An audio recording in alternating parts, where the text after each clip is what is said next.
Agora. Boa tarde aos brasileiros, boa noite aos portugueses. É com uma imensa alegria que hoje nós estamos aqui reunidos para falar sobre um tema super importante e que só duas mulheres muito feras podem começar a falar sobre esse tema, e nós vamos ser acompanhados depois de outras duas feras que vão entrar na sequência. Mas é um prazer para mim estar novamente aqui com a doutora Silvia e com a doutora Andréa e tratarmos deste assunto que é saúde mental no Dia Mundial da Saúde Mental e no Dia Nacional dos Transtornos Mentais aqui no Brasil. Então, assim, eu quero passar primeiramente a palavra para a doutora Silvia e depois para a doutora Andréa, para que elas possam dar as boas-vindas e nós começarmos aí esse nosso mini congresso feito às pressas, nos 45 do segundo tempo, porque nós não podíamos deixar essa data passar em branco, não é, doutora Silvia? Ajeitamos as agendas, fizemos as loucuras possíveis e imagináveis e estamos aqui hoje. Então, doutora Silvia, a palavra é sua. Olá, boa noite a todos. E antes de mais, obrigada a vocês por terem conseguido não só aceitar, mas arranjar uma forma de estarmos aqui, porque todos nós achamos que é mesmo muito importante não deixar passar esta data em claro. Obviamente que nenhum de nós acha que este pode ser só o único dia em que possamos falar de saúde mental, e é por isso que cada uma à nossa maneira e muitas vezes em conjunto arranjamos uma forma e arranjamos tempo para comunicar com todas as pessoas. A doutora Andrea já nos fez muitas vezes companhia e só não faz mais se não puder ou se não quiser, porque para nós é um gosto sempre que ela faça parte, porque saúde mental é um tema de que se deve falar todos os dias. Quanto mais informados nós estivermos, é meio caminho andado para nós também percebermos realmente e conseguirmos identificar se existe algum problema e alguma necessidade também de irmos procurar ajuda e de tratarmos alguma coisa que esteja menos bem. A saúde mental não se vê, não é? Não se vê imediatamente. Nós conseguimos identificá-la ou avaliá-la através do nosso comportamento. Continua a ser um mistério e por isso é que para nós, psicólogos, é tão interessante estudar e continuar a estudar e uma vida inteira a estudar, não é, Andrea? Porque há sempre muita confusão, porque o ser humano não se pode compartimentar. Nós não somos só físico, não somos só mente, não somos só emoção, não somos só espiritualidade, nós somos um todo.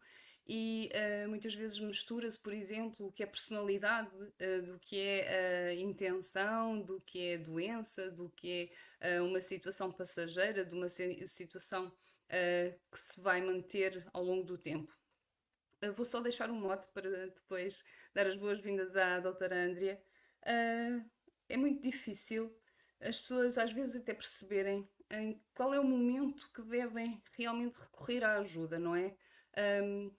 Acho que há sempre uma tentativa de tentar aguentar, de tentar ultrapassar sozinho qualquer situação menos boa, mesmo que se consiga compreender que não estamos da mesma forma, que estamos mais cansados ou que estamos mais irritadiços, mas qual será aquele momento, aquela pedra de toque, como se costuma dizer, em que o cidadão comum, que não é doutorado ou que não é licenciado em psicologia, consegue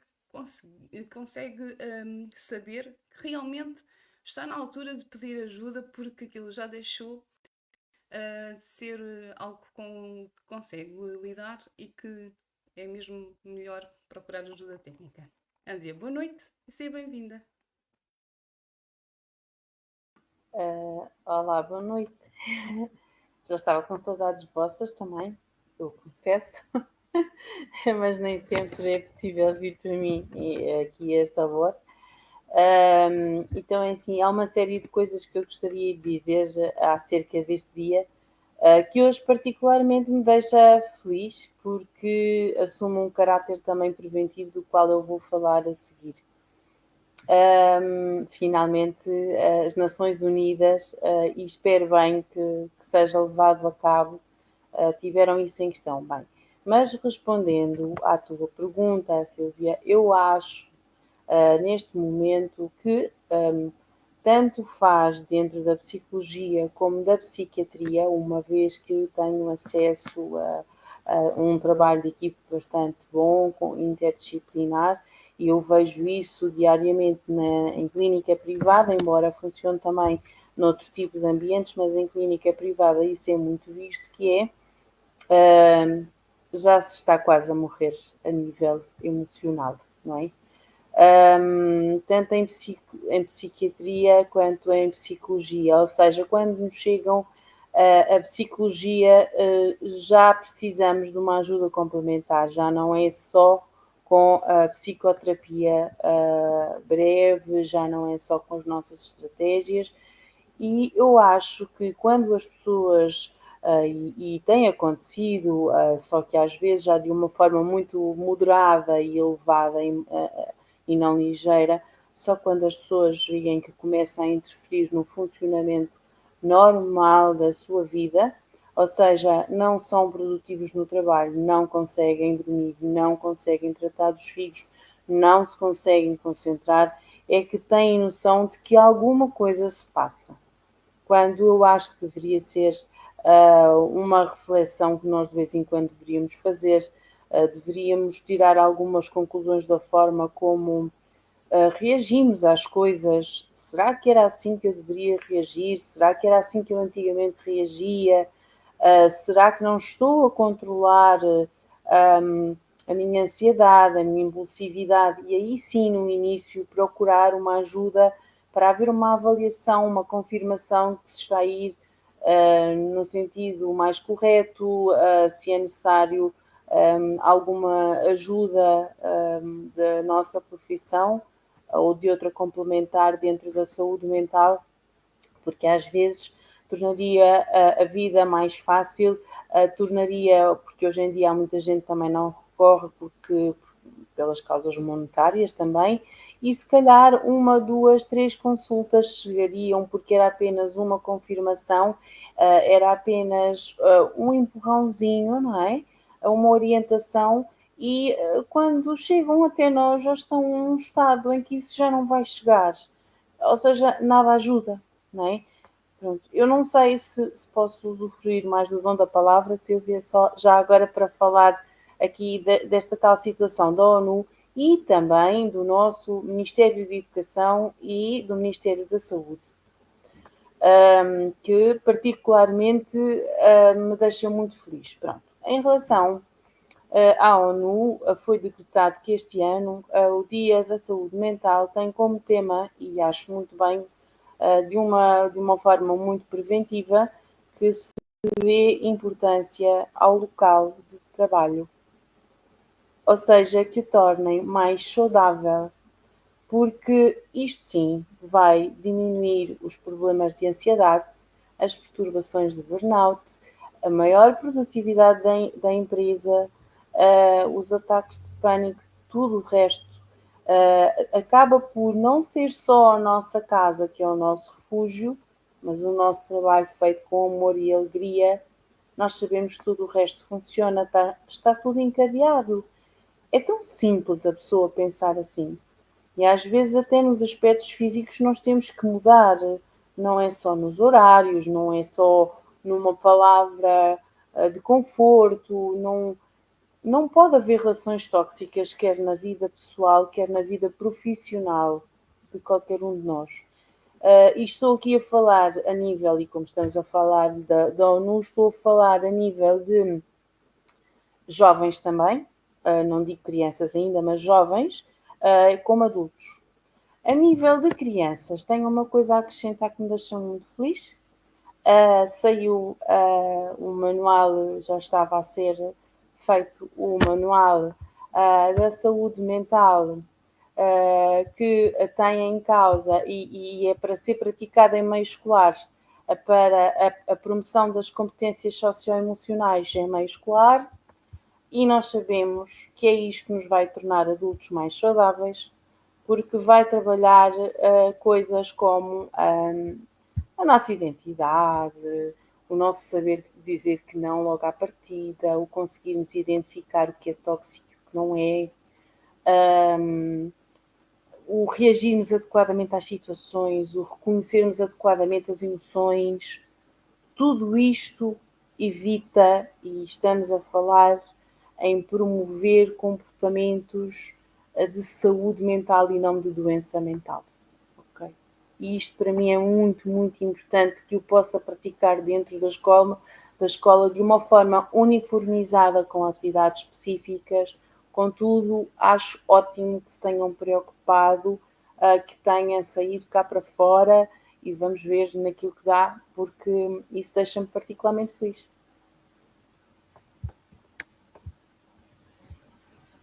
Sim, Silvia, posso passar a palavra, não sei se querias que eu falasse sobre. Doutora Andréia, a senhora trouxe um ponto que eu achei extremamente relevante e eu vou trazer uma observação. Quando eu tinha 17 anos, eu entrei na faculdade, eu comecei a ler biografias, né, de grandes executivos, enfim. E na minha época tinha um grande executivo que chamava Lee Iacocca, ele era presidente da Chrysler, ele tinha sido presidente da Ford. Faz muitos anos que eu li esse livro, mas tem uma coisa que me marcou e realmente vai muito diretamente nesse contexto que a senhora trouxe, que a ONU também trata como tema, né? O Lee Iacocca, ele fala que, assim, não foi o curso de engenharia que ele fez, nem o curso de administração em Harvard, ou o que seja, que possibilitou que ele conseguisse sobreviver no meio corporativo. Ele falou que foi o que ele aprendeu sobre psicologia que permitiu que ele convivesse no mundo de loucos. Então, eu estou trazendo a fala dele na época, né? Então, vejamos que isso aconteceu lá em 1988, e parece que nós não evoluímos muito nessa questão, não é? De eliminarmos, como a senhora bem trouxe, essa questão dos ambientes tóxicos. E aí, eu queria também pensar numa situação, né? Aqui no Brasil, nós estamos comemorando o Dia dos Transtornos Mentais. E eu queria aproveitar e fazer uma pergunta para as duas.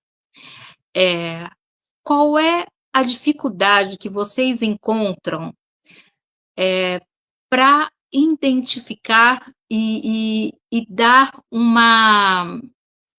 Gente, me fugiu a palavra. Eu vou dizer uma classificação, porque não me ocorre, e me perdoe, depois do Covid a minha memória ficou muito ruim, mas como é que vocês conseguem identificar um transtorno, uma disfunção? Quanto tempo é necessário para que vocês consigam ter uma percepção sobre o que é essa situação que a pessoa está vivendo, principalmente, por exemplo, quando a gente fala na questão da síndrome de burnout, que desencadeia uma série de outras coisas, né? Ou agora tem o bore-out também, eu não sabia do bore-out, que é quando você começa a achar aquilo muito chato e você não tem mais motivação para fazer. Então, não é que você entra no estado de cansaço extremo, mas você começa a achar aquilo muito, muito chato. O bore-out, para mim, eu confesso que é relativamente novo. Mas eu queria saber um pouquinho de vocês, como é que é esse processo de identificação, quanto tempo isso leva, porque ambas trouxeram essa necessidade de ter um caráter preventivo, ambas trouxeram essa necessidade de buscar ajuda, mas às vezes a pessoa vai um dia, a psicóloga é tão boa, não é, doutora Silvia e doutor André, né, eu já tive terapias de 1 minuto com a Silvia, né, tipo, ela jogou uma pergunta e foi embora, e eu fiquei o dia inteiro com aquilo pensando na minha cabeça para chegar à conclusão de por que é que eu tinha feito aquilo. Isso aconteceu em mais de uma situação, tá, gente? Então, você tem essas terapias speeds aí, né? E aí a pessoa acha uma resposta e já fala, eu não preciso mais. Mas qual é esse tempo? Qual é esse processo? Eu acho que é importante para as pessoas entenderem, né? Que às vezes, por mais que você encontre a resposta numa pergunta que foi feita para você, qual é o tempo que isso leva? Como é que esse diagnóstico é feito?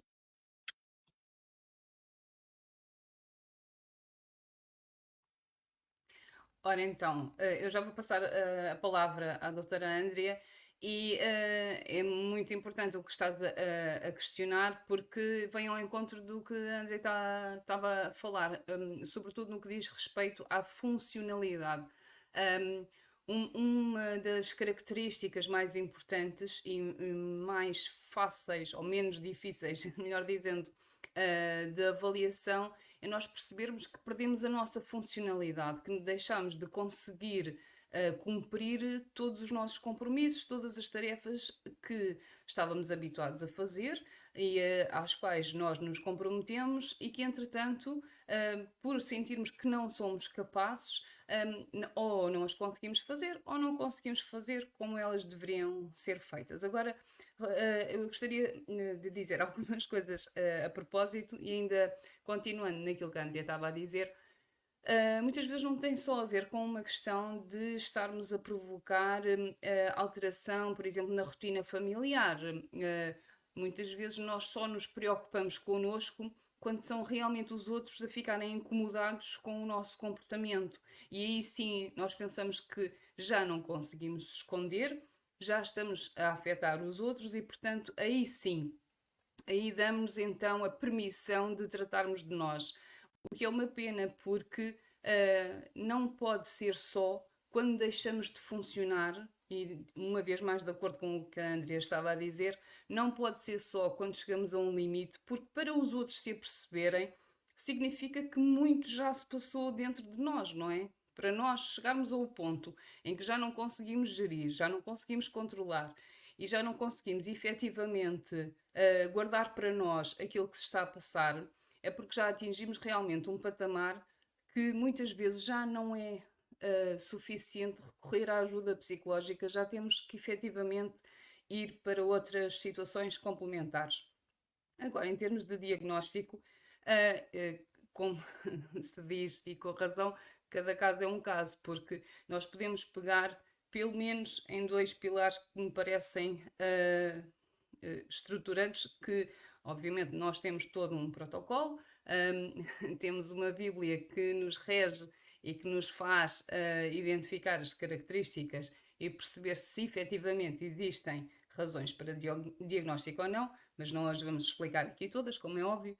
Então a mim parece-me que o mais importante é nós percebermos se aquilo que está a acontecer com a pessoa se estende no tempo, e aí é uma das características, se por exemplo é algo que acontece há mais de 6 meses, ou então pela sua intensidade e gravidade, porque nós não precisamos de estar 6 meses sem tomar banho, sem conseguir ir trabalhar, sem conseguir sair à rua, para percebermos que alguma coisa se está a passar, não é? Portanto, eu pegava só nestas duas características antes de passar à Andrea, depois há outros temas aí que ela abordou que eu também quero depois desenvolver, mas para que haja um diagnóstico, a mim parece-me que antes de mais, e respondendo à minha própria questão que há pouco coloquei à Andrea, quando é que nós, porque isto é uma coisa que surge muito e daí eu querer mesmo esclarecer isto, porque as pessoas perguntam muito, pois eu não andava bem, mas não sabia se, pronto, se aquilo era mesmo porque por aquela fase que eu estava a passar, também não se pode ir ao psicólogo por tudo e por nada, não é? Não é por cada coisa que acontece que nós vamos agora recorrer ao psicólogo.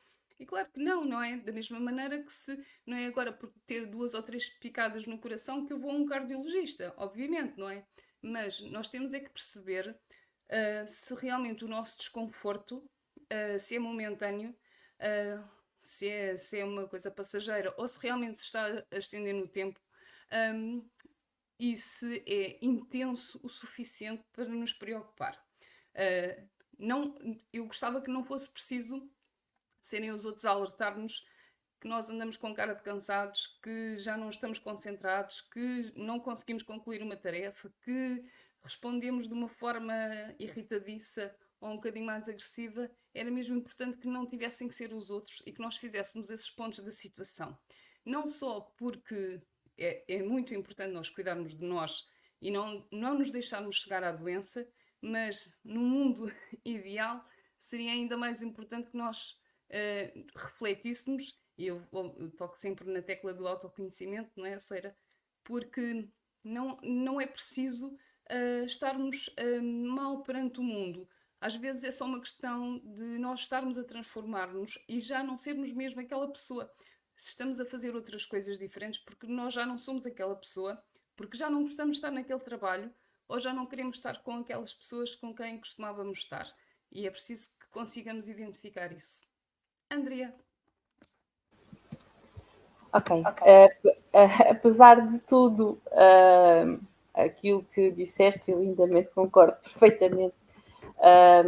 Vejamos, é realmente essa questão do tempo. Eu acho que num diagnóstico é sempre muito importante percebermos, e é isso que às vezes dificulta o contexto de vida desta pessoa que está à nossa frente, porque nos vai logo demonstrar se a pessoa até tem razões plausíveis, conscientes e racionais para que se encontre naquele estado. Pode ter havido uma perda, pode ter havido uma série de situações com as quais, para as quais não houve resiliência, para as quais não esteve preparada, e também é por isso que eu digo que fico muito feliz de haver um manual que obrigue a ser seguido para as crianças, para as competências socioemocionais, porque daí já vêm preparados com uma resiliência, uma resistência, uma série de situações em que lhes permite ter defesas para tudo o que nos possa acontecer ao longo da vida, não é? Que é isso que nós temos indo perdendo nestas gerações. O que acontece é que, pronto, neste diagnóstico também é importante saber se foi a própria pessoa que tomou essa decisão ou se realmente foram outros a pedir. Também vemos se vai acompanhada, se não vai, qual é a rede de apoio. Isto depois também nos vai facilitar a estratégia a utilizar no processo de, não gosto de dizer de cura, porque muitas das coisas não é uma questão de cura, é aprender a viver com elas, desde que não nos façam mal. E acho que, para além de muitas outras coisas, estas são aquelas que para mim é importante. Naturalmente, agora em relação ao grau, como disse há pouco, afeta a funcionalidade e importa saber ainda numa fase de diagnóstico, porque nós todos representamos diferentes papéis sociais na nossa vida, ou seja, eu sou mãe, eu sou psicóloga, não sou desportista, mas deveria ser. Pronto, mas há uma série de papéis sociais que todos nós desempenhamos, não é? Eu sou amiga, pronto. E importa saber se já estamos numa fase em que nos afeta todos esses papéis sociais ou se é apenas um ou dois, porque isto também é sinal de alguma coisa, não é?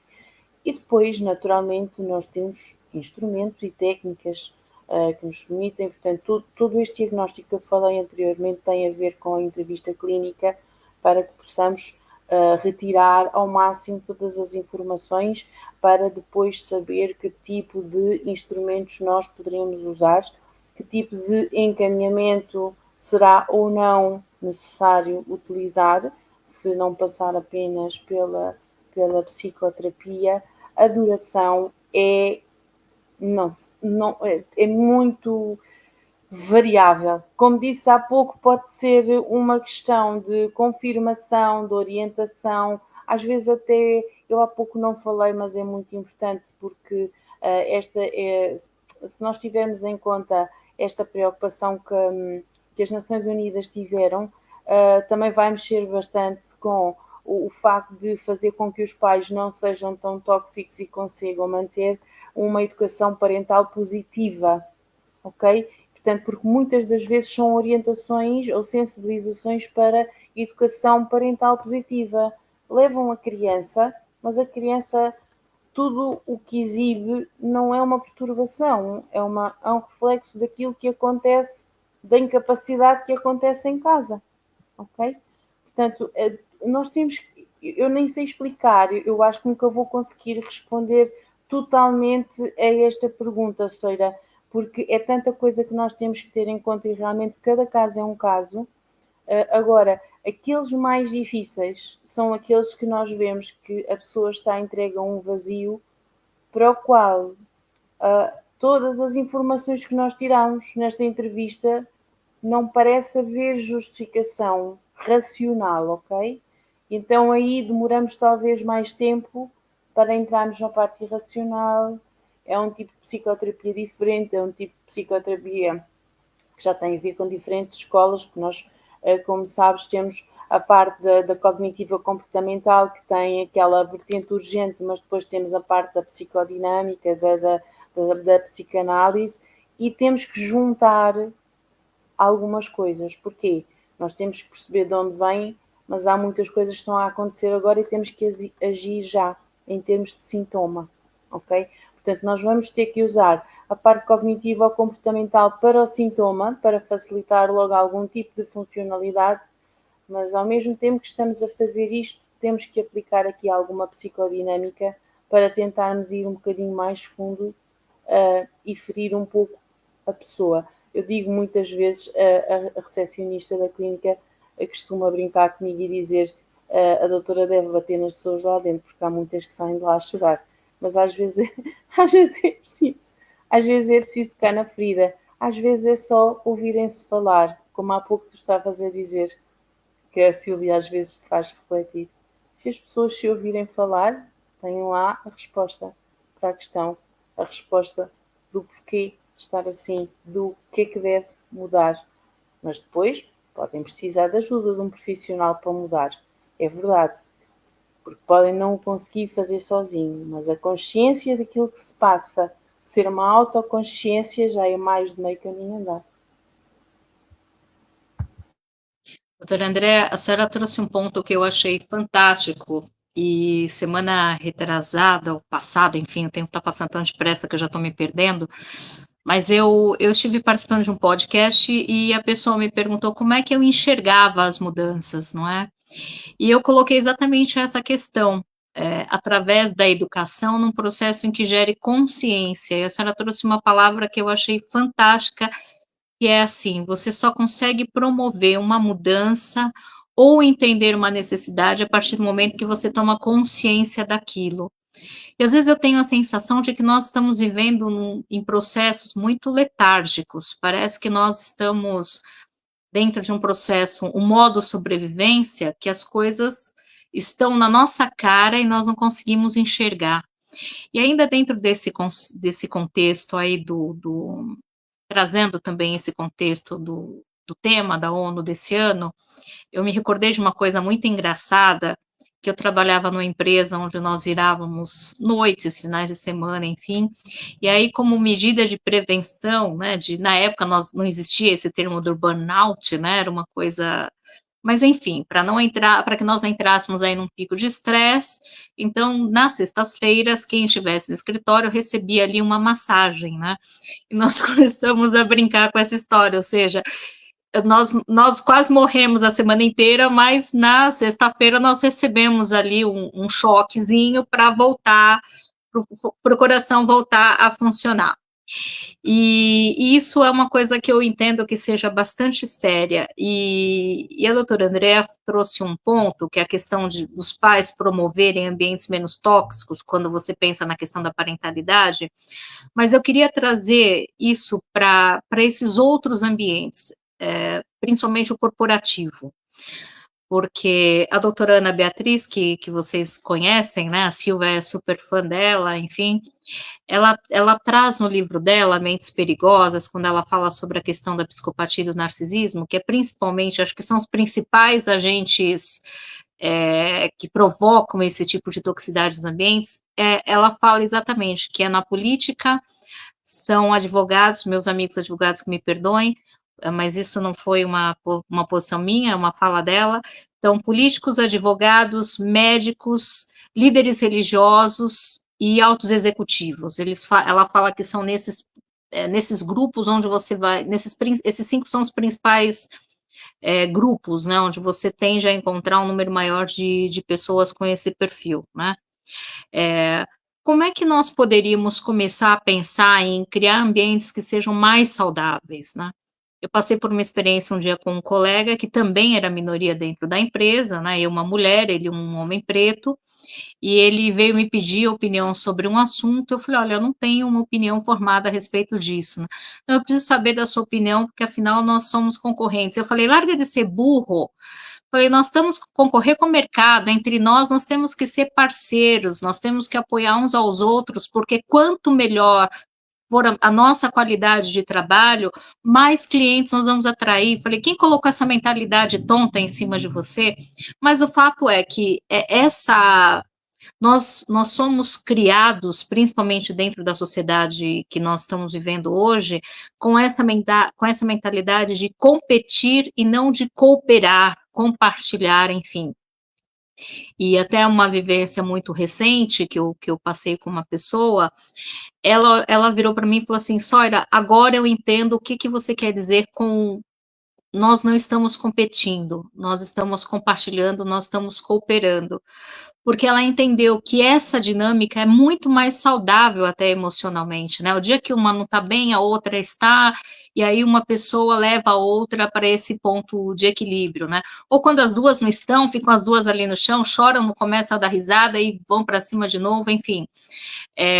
Mas eu queria entender um pouquinho de vocês, como é que vocês veem esses ambientes, não só na questão da parentalidade, mas o que nós, enquanto sociedade, poderíamos estar fazendo para melhorar esses contextos de saúde mental, para fazer com que as pessoas entendam que essa forma como nós estamos conduzindo a nossa sociedade está adoecendo a todos. Essa é a grande verdade. Bom, então vou começar daquilo que acabaste de dizer, não é?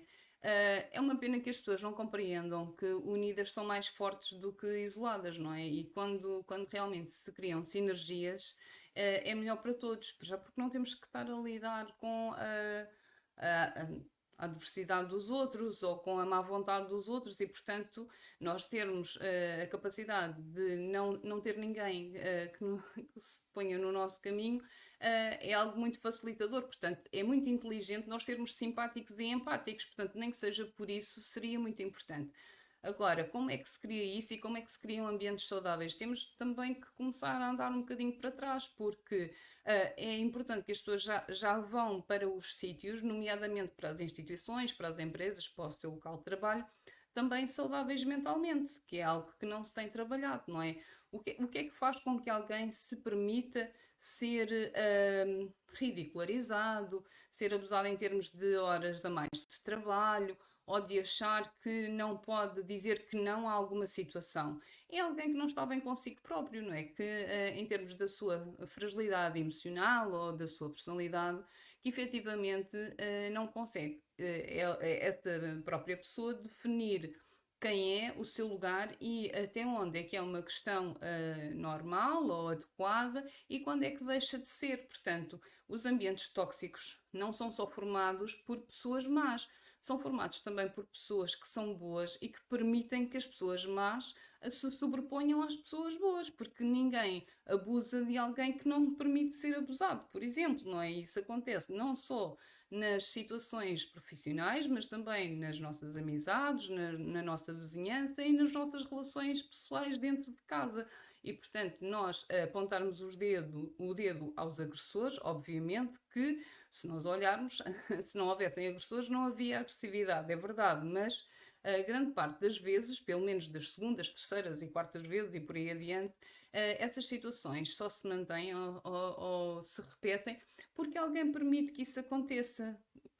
Claro que depois podíamos falar também, e tu que vieste de uma situação de te preparares para ser vereadora, sabes que as questões políticas são muito importantes e se houvesse uma definição muito clara e talvez severa relativamente a isso, em que cada um soubesse até onde é que pode ir, não é, em termos legais, facilitaria muito a vida, porque nós não podemos falar de saúde mental sem questões políticas, não é? E eu e a Soeira já falámos muito sobre isso. Seria muito importante que nós tivéssemos a política do nosso lado e que houvesse promoção da saúde mental a vários níveis, não é? A questão, por exemplo, do excesso de trabalho, das horas de trabalho, das condições de trabalho, de nós conseguirmos avaliar o que é que cada um está a fazer e se está feliz naquilo que está a fazer e porquê é que não está feliz, porque às vezes são coisas mínimas que não são alteradas, não é? E que podem efetivamente promover. Eu não digo que seja uma massagem que vai resolver tudo, mas às vezes são pequeninas coisas que as pessoas nem sequer têm voz para referir, olha, a minha impressora está avariada há 3 meses e cada vez que eu preciso de imprimir alguma coisa, eu tenho que ir ao fundo do corredor e isso está a fazer com que eu me atrase e está a fazer com que eu todos os dias tenha que fazer mais tempo, por exemplo, não é? Se nós não tivermos voz dentro de, seja do que for, não é só dentro das instituições, mas seja no que for, não é? Se nós não tivermos voz, obviamente que aquilo que nós guardamos de menos bom dentro de nós vai se tornar tóxico. E é isso que vai criar as relações tóxicas. Nós também fazemos parte. Quando estamos numa relação tóxica, é muito importante nós pensarmos qual é a nossa cota-parte de responsabilidade, não é? Porque nós temos sempre alguma responsabilidade nisso. E isto é o que eu gostava de referir. Agora, para nós lá chegarmos, nós não podemos estar à espera de criar adultos que queiram se desenvolver psicologicamente. Isto tem que vir desde muito pequeninos, trabalhar as emoções, saber identificar as emoções. Há pouco, e vou já passar a palavra à Andrea, há pouco falámos do reconhecer que não se está bem, não é? Se nós percebermos que aquilo não é normal, que aquela reação não é natural, que nem sequer faz parte de nós, porque se nós soubermos como é que somos, como é que funcionamos e com o que é que nos identificamos, nós rapidamente percebemos também que determinada situação não faz parte ou que nós não queremos que faça parte de nós. Mas nós só conseguimos isso se nos conhecermos e não podemos permitir que é aquilo que acontece a maior parte das vezes, e quem trabalha em contexto clínico sabe disso, em que só aos 30, 40 e muitas vezes mais à frente, 50 e por aí fora, é que cai a ficha e que as pessoas começam a pensar-se, a tentar conhecer-se e a perceber porque é que muitas coisas não funcionaram até àquele momento. E foi só porque elas nem sequer sabiam quem eram e o que é que queriam. Andrea. É assim, mais uma vez, eu vou pegar aqui nesta situação das crianças, porque acho que há situações em que é muito importante que elas saibam dizer que não. Eu acho que o fundamental é estabelecer limites, ou seja, não é dizer que não a tudo, não é dizer que não a quando um pai ou uma mãe pedem aquilo que é adequado à idade, mas saber que nos ambientes exteriores e até mesmo relativamente à família, no tal reconhecimento racional de uma relação saudável, quando a tal parentalidade positiva é exercida, eles têm o direito já, mesmo enquanto crianças, têm o direito de dizer que não. Ou seja, se preventivamente isto for feito, se nós tivermos, isto é um ciclo, porque se nós tivermos adultos saudáveis e felizes, conseguem dar essa educação aos filhos, e os filhos serão adultos saudáveis e felizes, e assim para sempre. O que é que acontece a nível empresarial e a nível, naturalmente, do apoio das políticas? E é por isso que eu achava muito bom que a ONU conseguisse transformar algumas coisas, porque em alguns países, por exemplo, a norte da Europa, isso já é tido em conta. É que nós temos que ter em conta esta tal psicologia ambiental de que a Sílvia falava há pouco, como foi o pequeno exemplo da impressora ao fundo do corredor, de o que é que se passa, de haver alguém que seja responsável pela mediação de conflitos dentro de uma empresa. A empresa tem que abrir os olhos de que será muito mais produtiva, de que vai diminuir as baixas por burnout e outras coisas mais, até mesmo por doenças físicas, porque são causadas por baixas defesas de imunidade, não é? A nível emocional. E isso é bastante importante para que as empresas possam dar esse input, não é? Esse input na vida das pessoas. E eu já experimentei o que é estar em ambientes tóxicos de trabalho, o que é não estar, e tive uma diferença que vos vou dizer, que nunca pensei dizer isto, em que eu de manhã me levantava e cantava, porque ia para o trabalho. Isto é impressionante, mas é uma diferença que é impressionante. É assim, não quer dizer que nesse trabalho as coisas corressem a 100%, porque não é suposto a vida correr a 100%. O que é suposto é pensar eu vou conseguir resolver, né? Tudo se resolve, eu estou bem disposta. Vamos ver qual é a melhor forma, não é? Meu Deus, por favor, mais uma coisa má. É assim, estas energias negativas também não nos possibilitam esta competição que exigem as empresas realmente, em vez de enaltecerem os funcionários, de premiarem, seja com massagens, seja com, por exemplo, até umas reuniões, uns jantares, sei lá, umas dinâmicas de grupo engraçadas para pausar. Imaginemos que uma empresa tem todas as quartas-feiras, sei lá, lembremos de ser meio da semana, 1 hora de. Não quer dizer que vão sempre todos, em que é só para o riso, não é? Até para a terapia de riso. Porquê que não pode haver assim? Ou nem que fosse uma semana é terapia de riso, a outra semana é não sei o quê. Ou nem que fosse mensalmente, não é? As pessoas têm que pensar que o trabalho não pode ser só por necessidade, ok? E isto agarra na suscetibilidade das pessoas e na necessidade das pessoas de precisarem do dinheiro. É o tal ciclo vicioso de irem trabalhar mal, de não conseguirem dizer que não, porque são pessoas que só vão porque precisam do dinheiro e não porque gostam, porque têm colegas que estão exatamente na mesma situação que eles e acabam por se autoagredir em vez de se ajudarem e verem que estão todos no mesmo barco. Eu posso, por exemplo, falar da nossa classe e enquanto psicólogos, claramente não são todos iguais, como em todas as profissões, mas eu acho que nisso nós temos uma grande vantagem.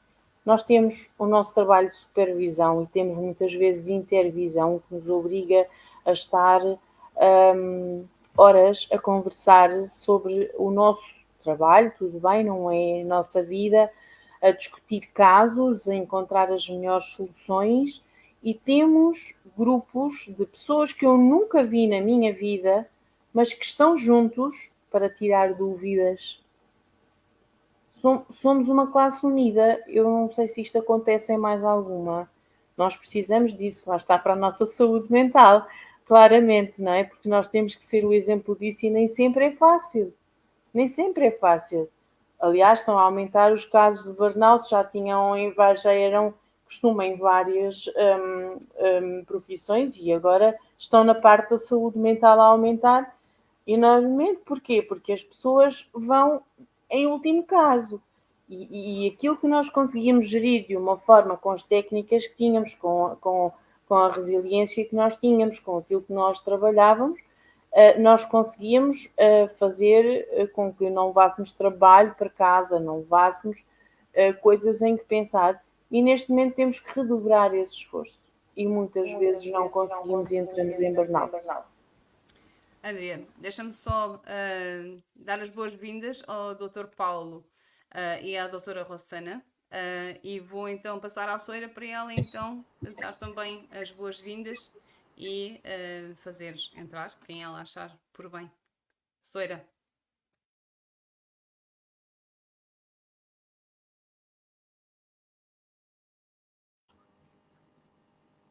Oi, gente, me ouvem? Diga um oi aí para eu saber se eu estou conseguindo ouvir vocês, senão vou ter que entrar e sair de novo. Fala um oi aí. Oi. Ah, tô ouvindo baixinho, mas estou ouvindo aqui. Então, tá. Alegria receber a Rosana e o Dr. Paulo. Dr. Paulo, como sempre, o bendito fruto entre as mulheres. Eu não consegui ver se a doutora Andréa conseguiu terminar a fala dela. Então, eu vou contar um pouquinho para os nossos convidados que entraram agora, o que nós já conversamos, né? A doutora Andréa trouxe o tema da ONU, né, desse ano, que é a questão dos ambientes saudáveis, né, saúde mental nos ambientes de trabalho. Doutora Andréa e a doutora Silvia já trouxeram algumas reflexões sobre esse ponto, né? Mas eu gostaria, e tenho certeza que a doutora Silvia e a doutora Andréa também, de ouvir uma introduçãozinha da Rosana e do doutor Paulo sobre o dia de hoje, não é? E aí, na sequência, continuamos aqui com as nossas conversas. Os cavalheiros primeiro.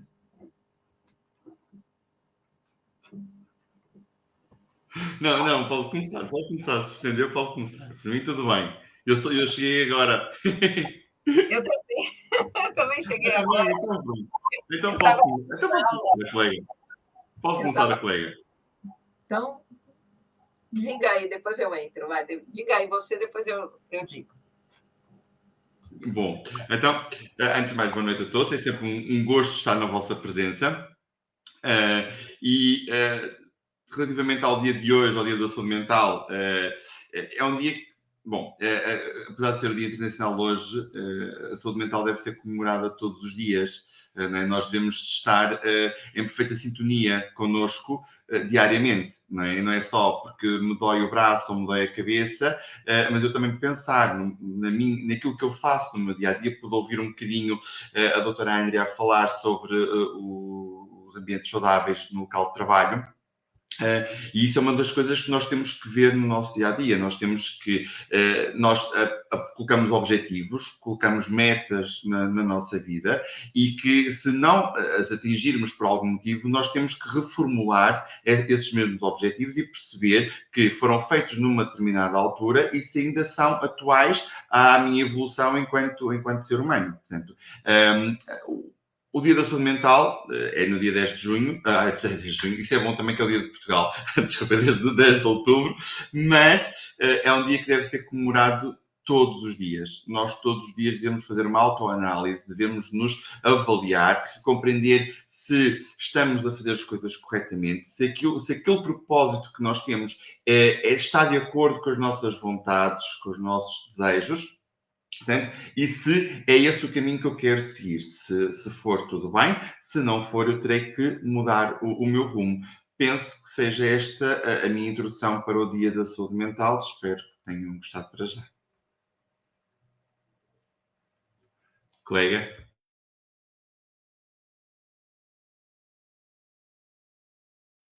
Rosana, não te ouço. Acho que seu microfone está desligado.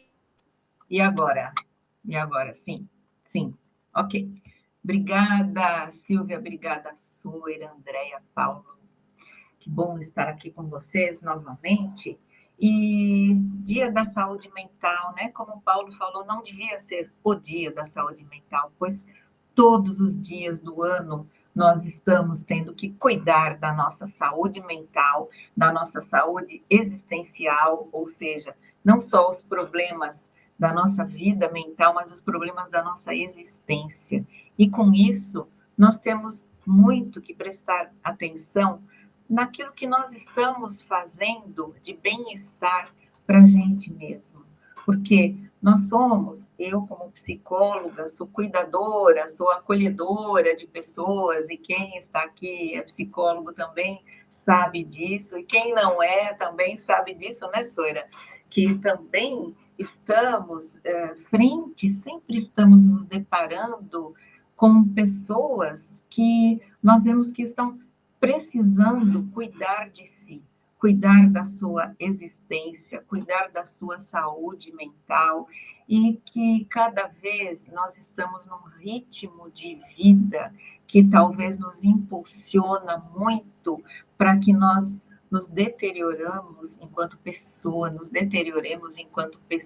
enquanto ser no mundo, enquanto fazendo parte de um universo que vai nos cobrando cada vez mais o que é que nós estamos fazendo por nós, pelo outro, pelo planeta, né? Estamos preocupados agora com o que está acontecendo na Flórida, com o furacão que tem, e como isso vai mexer com a saúde mental de tanta gente. Eu trabalho bastante com crianças e adolescentes, então eu vejo que desde muito pequenos as crianças também precisam ter um lugar, um espaço para que sejam bem cuidadas, para se desenvolver plenamente e ter desenvolvido as suas potencialidades dentro de um ambiente gostoso, saudável, para que se possa se autoatualizar, né? Para que se possa crescer sempre. E quantas coisas que nos impedem, porque não é fácil, não. É fácil dizer, vamos cuidar da saúde mental, e a vida nos traz tantos embates, tantas coisas que acontecem. É um coleguinha na escola que faz bullying com a gente, é um animalzinho de estimação que falece, é um vovô, uma vovó, um papai, uma mamãe que falecem, que se separam, são brigas que eu presencio. E a ansiedade, que é a doença do século, que está aí, está presente já na infância. Então, como fazer para cuidar? É cuidar todo dia, é ter pequenas coisas que nós possamos fazer para nos cuidar. Às vezes é fazer uma coisa diferente. Eu falo muito para os meus clientes, faça uma coisa diferente. Vai tomar um sorvete, aquele que você nunca tomou na sua vida. E por aí vai.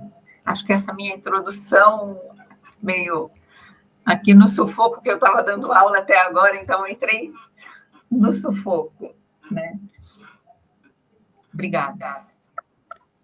Célia, permite-me só fazer aqui uma questão ao Dr. Paulo, que surgiu-me com aquilo que eles acabaram de dizer e que também reforça o que nós já dissemos, que há esta necessidade de nos autoanalisarmos a todo o momento, porque à medida que o tempo vai passando, nós vamos sendo outras pessoas, não é? Nós não somos as mesmas pessoas e às vezes passamos grande parte da nossa vida a cumprir um sonho que já deixou de ser o nosso, que já foi o nosso, mas que entretanto nós nem sequer nos apercebemos que já deixou de ser e que nós já não queremos aquilo, ou então que perdemos algumas capacidades. Eu agora estava-me a lembrar, até porque o Paulo ainda está aí em formato de trabalho, eu estou a reconhecer, o Paulo trabalha muito com a avaliação de condutores e é impressionante que as pessoas só o vão fazer a partir dos 50 anos, fazem os exames psicotécnicos.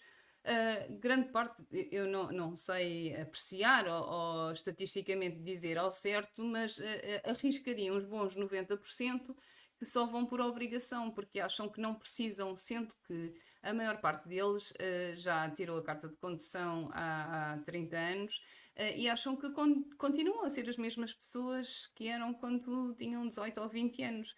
O que é que achas, Paulo? O que é que tu vês na tua prática diária? Porque fazes muitas outras coisas, mas também fazes isso, e isto é quase não querer olharmos para nós, porque acho que nem que seja a título de curiosidade de nos percebermos e percebermos quais são as nossas características e as nossas capacidades cognitivas, se mantêm ou se realmente nós estamos com alguma dificuldade, nem que fosse por isso, seria interessante e conveniente nós o fazermos. E vemos que as pessoas o fazem com muita contrariedade, não é, Paulo?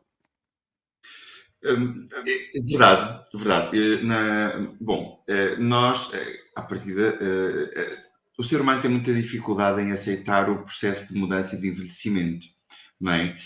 Sempre que nós vamos envelhecendo, nós gostaríamos de, e é muito comum ouvir, se eu tivesse 20 anos, se eu tivesse 30 anos, às vezes com 50, com 60, com 70 ou com 80. Não é? Bom, mas esses tempos já lá vão. E na avaliação de condutores, é uma verdade. Portanto, as pessoas têm, primeiro, no início, demoraram muito tempo a aceitar que necessitariam de uma avaliação psicológica. Basicamente, a resposta quando vinham para a avaliação era: mas porquê é que eu preciso fazer isto? Mas porquê é que eu preciso vir ao psicólogo? Mas porquê é que eu preciso de fazer estas avaliações? A minha luta com as pessoas que apareciam era explicar-lhes o motivo pelo qual eles faziam a avaliação psicológica. Mas também é uma verdade, só a fazem porque é imposta por lei, porque caso contrário, se não fosse, não iriam fazer, não sentiriam necessidade disso. Contudo, também aqui a lei precisava de ser revista em alguns pontos, é uma verdade, mas porquê? Porque vamos lá ver uma coisa, eu se tiro a carta aos 21, aos 22 ou 23 anos, na faixa dos 20 aos 30, portanto, eu tenho determinados reflexos, tenho determinadas condições. Não é? Se eu venho renovar a carta aos 40 ou aos 50, eu tenho outras condições. Aos 70, outras condições e por aí fora. o que a maior parte das pessoas não entende é que a partir dos 40 anos nós entramos num declínio, não é? Portanto, nós vamos subindo, o nosso desenvolvimento vai existindo até aos 40 anos. As verdades às vezes têm que ser ditas, não é, André? Desculpa. Mas, nós chegamos aos 40, mais ou menos, e atingimos o pico do nosso desenvolvimento, e a partir dos 40 nós vamos entrando em declínio até à morte, consoante aquilo que nos saiu no Totoloto na biologia, não é? E, portanto, nós temos que aceitar esse processo. Não é? É normal, a partir dos 50 anos, já existir perdas de visão, ou existir alguma... portanto, ter dificuldade de ver ao perto, depois, a partir dos 55, ter outras complicações, portanto, e as coisas já não são as mesmas. Agora, existe realmente esta dificuldade e é bom, mesmo assim, nós podermos avaliar as nossas capacidades ao longo da vida, nomeadamente nos condutores, quando quando a avaliação de condutores é para um grupo específico, que são aquilo que nós chamamos de condutores do grupo 2, são os condutores profissionais, ou seja, condutores de pesados de mercadorias, pesados de passageiros, condutores de ambulâncias, condutores de TVDE, bombeiros, motoristas de táxi, etc. Transporte coletivo de crianças. Ora, a responsabilidade que estes condutores têm é uma responsabilidade acrescida. Está bem? É uma responsabilidade acrescida. Se bem que, vamos lá ver uma coisa, todos nós temos uma responsabilidade quando conduzimos.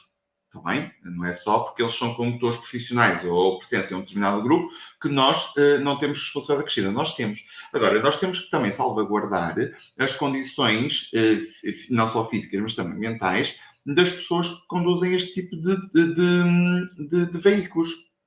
É? Eu lembro-me de uma situação, de uma avaliação que eu fiz. Foi um senhor que vinha renovar a carta de pesados. O senhor tinha 80 anos e veio acompanhado do filho. E eu fiz a avaliação ao senhor, e a parte cognitiva estava boa, minimamente boa para a idade, portanto, preenchia os requisitos mínimos exigidos por lei. Mas a nível de reflexos, o senhor não tinha o mínimo de reflexos. Aliás, o senhor, quando veio, apresentava uma marcha lentificada, portanto, já notava-se aqui alguma teorização a nível da locomoção, mas eu mesmo assim fiz a avaliação que teria que a fazer. Não é? E no fim, eu venho falar com o filho, porque o senhor tinha reprovado. Portanto, não tinha condições psicológicas para poder conduzir, nomeadamente as psicomotoras. Portanto, ele não preenchia qualquer um dos requisitos. E então falei com o filho e disse-lhe que o senhor já não tinha capacidades e que já não tinha as capacidades para poder conduzir de acordo com aquilo que a legislação impunha para poderem conduzir. E o filho ficou muito chateado comigo, porque disse que o pai só conduzia tratores, que não havia qualquer problema e que a dificuldade do pai não era andar para a frente, era fazer marcha atrás. Posto isto, eu disse ao senhor que lamentava, mas que realmente o pai já não reunia as condições psicomotoras para conduzir e que iria considerá-lo inapto. Pronto.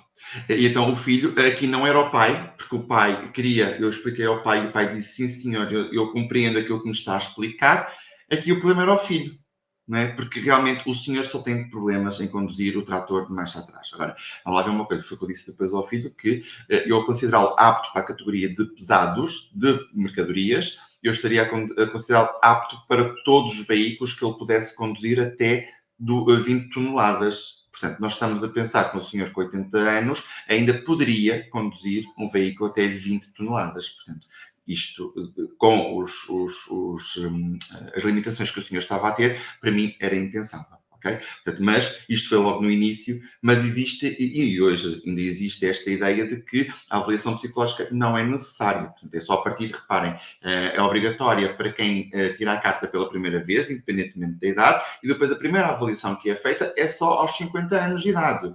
Portanto, até lá não há problemas psicológicos, até lá não há problemas mentais, até lá a pessoa não tem qualquer problema, a pessoa está muito bem, não é? Não está, não é? Porque nós vamos, ao longo da vida, nós vamos sofrendo várias transformações.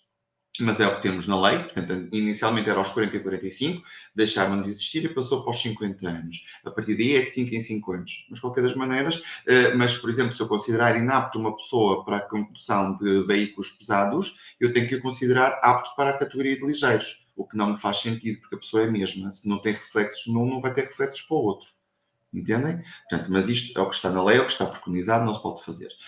Mas sim, existe, nem tanto agora, mas no início existia uma relutância bastante grande em a fazer a avaliação psicológica. E reparem, mais uma vez, ainda hoje falei sobre isto,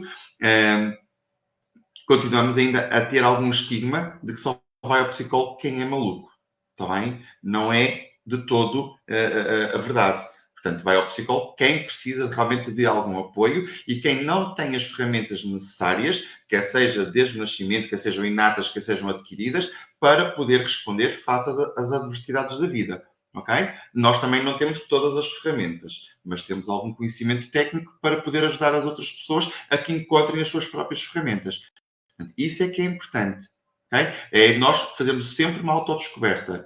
Isso é que é importante irmos ao psicólogo. Não é porque eu tenho só uma ansiedade, não é só porque eu tenho uma depressão, só porque eu tenho uma perturbação bipolar ou sou esquizofrénico. Não, está bem? Eu vou ao psicólogo porque eu preciso de trabalhar algumas partes, especialmente as partes emocionais, e quero evoluir enquanto pessoa. Isso é que tem que me levar ao psicólogo. Está bem? Não é porque eu sou maluquinho. Espero ter respondido. Doutor Paulo, o senhor já me fez pensar o seguinte: eu tomei a decisão certa em não dirigir, porque eu não tenho a menor paciência com o trânsito infernal de São Paulo. Então, apesar de ser uma cinquentona de 53 anos, recém-completados, já faz algum tempo que eu tomei a decisão de não dirigir em São Paulo. Como a Silvia diz, autoconhecimento é tudo, e eu tendo conhecimento que eu não tenho paciência com gente mal educada e violenta, eu optei por não dirigir.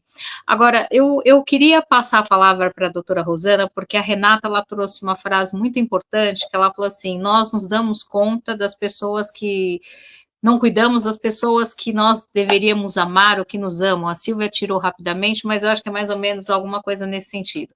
É que um grande problema das pessoas é que não sabem investir naquilo que mais amam. E eu tenho pensado bastante que a Renata está totalmente coberta de razão. Só que eu queria fazer um adendo nessa fala dela. Nós deveríamos ser as pessoas que mais nos amam, e na verdade nós não fazemos isso, não é? É muito importante, eu falo isso por todo o desafio que foi para mim nas últimas semanas, então foi muito importante para mim poder contar com a minha rede de apoio, né?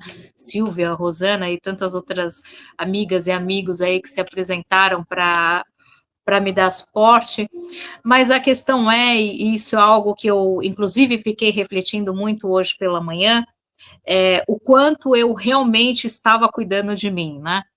E aí eu cheguei à conclusão agora à tarde de que eu falei, olha, só era, né, eu falando de mim para mim mesmo, vamos dar um jeito de cuidar melhor de você, porque você anda meio maltratadinha, né? Estresse demais, funções demais, enfim, então você precisa ficar um pouco mais focada até para manter a sua própria sanidade mental. Mas eu queria que começar pela doutora Rosana, que ela falasse um pouco dessa questão, né? Nós esquecemos que a pessoa que nós mais deveríamos amar seríamos nós mesmos, né? E nós esquecemos isso em inúmeras ocasiões. Então, eu queria que vocês falassem sobre isso, começando pela doutora Rosana. Tá sem voz, Rô. Pronto. Soira, é verdade isso que você diz, que nós devemos amar a nós mesmos, né? Cuidar de nós mesmos, assim como é muito verdade isso que a Renata fala, um grande problema das pessoas é que não sabem investir naquilo que mais amam, né? E começando da gente, porque para a gente investir naquilo que a gente ama, a gente primeiro tem que investir na gente. Nós temos que nos amar, nós temos que nos cuidar, nós temos que cuidar da nossa saúde física, emocional, existencial, mental. temos que cuidar de nós mesmos. E a gente vai deixando, né? A gente vai deixando, não, o outro vem primeiro, o outro vem antes, eu preciso cuidar de não sei o quê, e eu? Onde é que eu entro nesse mundo todo? O que eu estou fazendo? O que eu estou fazendo para mim, né? Então, muitas vezes, como o Paulo acabou de falar, eu já tenho X anos, o que eu tenho que me policiar para não fazer mais? Por outro lado, eu posso fazer um outro questionamento. Eu ainda tenho X anos, o que é que eu posso fazer ainda da minha vida? Que coisas que eu ainda posso fazer para me divertir, para trabalhar, para fazer as coisas que eu gosto. E o que eu gosto mesmo, né? O que eu gosto mesmo? Tem tanta gente que eu vejo que chega no meu consultório, eu não aguento mais o meu trabalho, eu já estou cansado de fazer isso, eu não aguento mais. Então, o que é que você pode fazer? Por enquanto, eu tenho que continuar nesse trabalho porque é o que me dá sustento na vida, ok? Por quanto tempo você pode ficar? E o que é que você está fazendo para compensar? Porque, de repente, nós temos um trabalho que seja estressante, uma modalidade de vida que é estressante, e o que é que nós podemos fazer para compensar esse estresse que nós passamos? Que coisas nós podemos fazer de diversão, de coisas que nos dê mais conforto, né? O Luiz está falando, achamos que esse desconforto é apenas passageiro, e às vezes começamos a escorregar para algo mais profundo. De fato, né? Às vezes a gente vai deixando passar, é uma dorzinha aqui, deixa para lá, é uma dor de cabeça, amanhã passa. Essa tristeza que eu tenho, mas amanhã passa, eu estou trabalhando muito, no fim de semana eu melhoro, e às vezes eu preciso cuidar, sim, de mim. E por que não ir ao psicólogo? Como o Paulo falou, não é para ir no psicólogo só quem não está realmente bem. Rogers já nos trouxe essa possibilidade de podermos fazer terapia quando nós temos questões da nossa existência, dos nossos relacionamentos, do nosso trabalho, do nosso dia a dia, da nossa rotina, que é que nós estamos fazendo da nossa vida. Nós estamos nos alimentando bem, nós estamos tendo um lazer, nós estamos tendo um contato com a natureza, nós estamos criando alguma coisa, nós estamos encontrando pessoas gostosas de se encontrar, e isso parece pequeno, mas no final da conta, é muito grande. Então, são pequenas atitudes e nós temos que cuidar da gente, porque a vida nos traz estresse, a vida nos traz. E para a gente lidar com esse estresse todo, com todos os problemas que a vida nos traz, nós temos que ter um momento de cuidar da gente, de nos amar, de nos amar. Primeiro amar, sim, a si, para depois poder amar o outro, né? Até para ter um companheiro, uma companheira amorosa, primeiro eu preciso me amar, senão ninguém vai me amar. Não é verdade? É isso, por enquanto.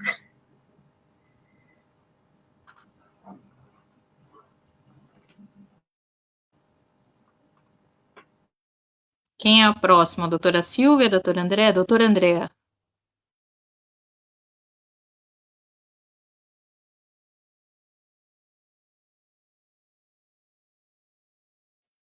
Silvia, você consegue abrir o microfone? Já está. Isto hoje está muito complicado com o microfone.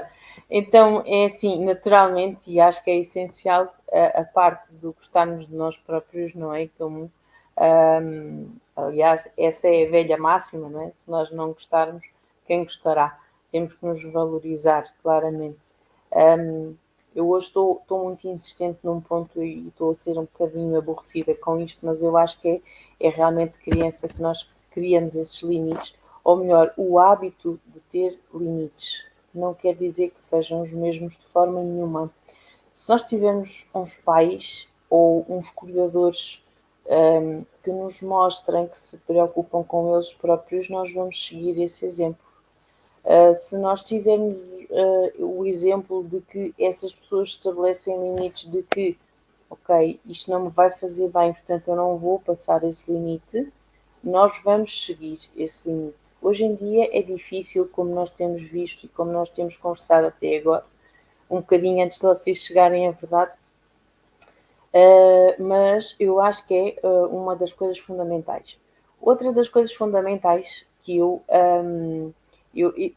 concordo muito com a doutora Rosana, que quando falou em fazer coisas, porque ainda estamos realmente em idade de, se não gostarmos o suficiente até agora, teremos que trabalhar para gostar a seguir, porque ainda estamos em idade de viver. Nós estamos vivos, enquanto estamos vivos há tempo de mudança. E uma das coisas que foi referida aí é estar com gente gostosa, como vocês dizem, com gente que nos faz bem, nem que seja uma conversa superficial, uma atividade física, que também já falámos nisto noutras vezes, e penso que há um ano atrás o meu tema até era realmente a atividade física, que a nível físico também e a nível das endorfinas também nos faz sentir melhor, para além de aumentar a nossa autoestima, também é muito importante. O facto de nós conseguirmos, em consulta, depois enquanto profissionais, tentando ajudar estas pessoas que procuram uma mudança, mas quase que já não sabem por onde começar, porque já se consideram estagnados no tempo, há uma das coisas que eu costumo fazer, que é das coisas mais simples, que é como obrigar um adulto a refletir, não é? Não só ouvir-se falar, mas toda a gente faz listas de compras, verdade? Por mais que não compre tudo o que lá está, e muitas vezes compre outras coisas, mas o que eu peço sempre a partir da primeira consulta é que me identifique apenas 2 itens, trabalho de casa, 2 itens que, se mudassem na sua vida, aliviaria um pouco. E só no fim de conseguirmos metade desses 2 itens é que podemos ir à procura dos outros 2. Porque há sempre estratégias que a própria pessoa, não é, com o seu caráter, porque todos nós somos diferentes, eu poderia identificar uma série de coisas que mudaria e se calhar não iria acertar com aquela pessoa. Portanto, a pessoa tem que pensar, voltamos ao autoconhecimento, portanto tem sido hoje também aqui tão falado, no que gostaria que mudasse na sua vida, fosse ela própria, fossem as condições que rodeiam, e se para isso conseguiria sozinha ou precisaria da nossa ajuda com alguma estratégia que pudéssemos sugerir, alguma orientação. E eu acho que passa um pouco por isso, de ter a esperança de que a pessoa chega aos 50, 60, 40, seja aquilo que for, e ainda vai a tempo. Ainda vai a tempo. Porque só assim é que consegue usufruir do resto. Porque a vida vai passando.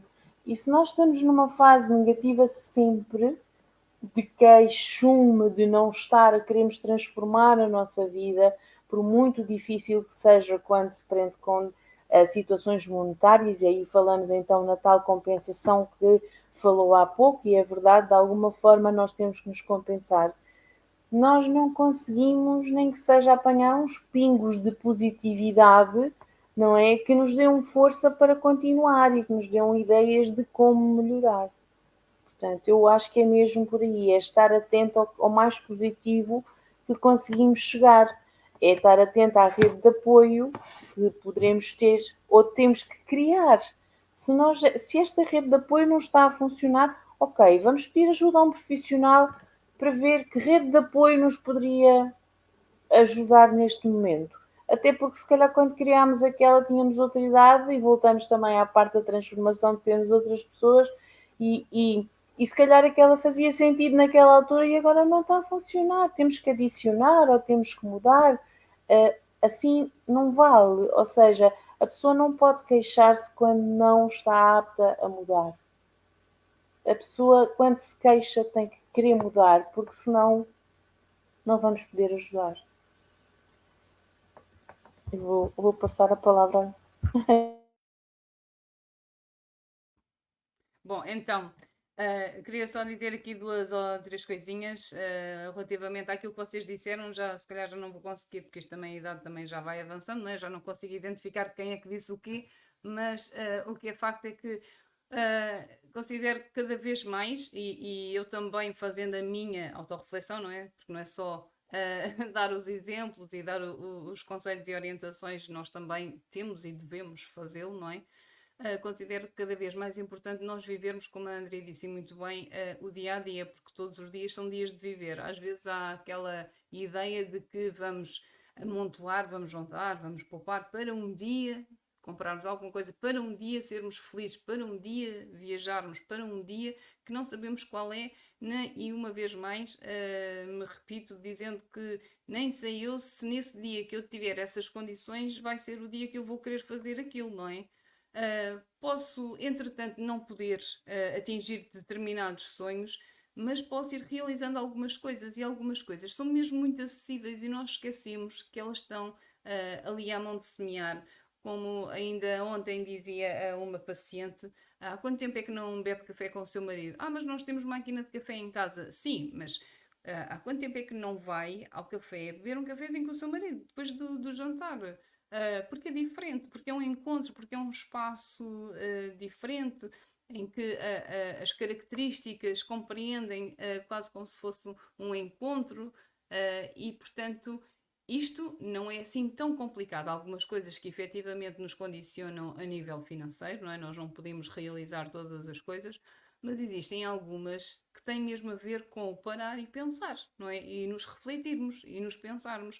A Rosana falou ali, e muito bem, obviamente, concordo plenamente com a questão de nos amarmos antes de tudo. Acho que nem existe amarmos outras pessoas se não nos amarmos a nós. É qualquer outra coisa que terá outra qualquer definição, mas que não será amor, não é? Porque quando nós não nos amamos a nós, dificilmente podemos falar de amor na sua plenitude.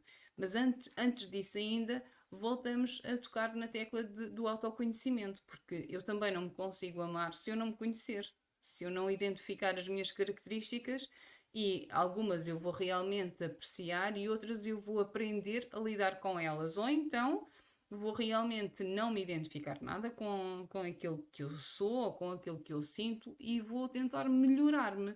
E só a partir daí, não é? A partir daquilo que eu reconheço em mim, que eu identifico em mim, e algumas coisas eu guardo e outras eu não quero guardar, e a partir desse trabalho é que eu realmente me amo, porque eu estou a cuidar de mim, eu estou a fazer por mim, eu estou a olhar para mim para depois também me poder dar aos outros, poder dar o melhor de mim. Se eu sou uma pessoa frágil, por exemplo, carente, que dependo emocionalmente, financeiramente, o que quer que seja de outra pessoa, o que é que eu tenho para dar à outra pessoa? Eu terei tendência, mesmo que não tenha a intenção, mas terei tendência a sugar a outra pessoa e, portanto, eu vou já entrar numa relação que, desde o início, vai ser desequilibrada. E isto é impossível resultar, mesmo que a outra pessoa tenha muitas coisas para me dar, tenha muita disponibilidade emocional, de tempo, financeiro, o que quer que seja, mas entrarmos numa situação, seja ela qual for, e não estou a falar só de relações emocionais no sentido amoroso, mas de relações afetivas, outras quaisquer, como a amizade, outras relações, como por exemplo uma relação profissional, quando não estamos em equilíbrio connosco próprios, é um risco muito grande, porque nós entramos logo numa zona pantanosa em que, para nos tentarmos compensar, vamos permitindo, vamos cedendo e damos então asa a essas tais relações tóxicas, que depois, com esta tal dificuldade que a Andrea falou e muito bem, de nos modificarmos, não é? Porque quem não está habituado a fazer o treino de se olhar, não é? De se pensar, tem muito mais facilidade em apontar o dedo ao outro, não é? Aquela pessoa fez-me aquilo, aquela pessoa não me respeita, aquela pessoa obriga-me a trabalhar, o outro pede-me dinheiro, o que quer que seja. E o que nós conseguimos identificar é olhar à volta quando se calhar grande parte de todas essas questões partiram de nós, porque partiram do ponto em que nós não dissemos que não a situações que não se compadeciam com as nossas possibilidades e as nossas vontades.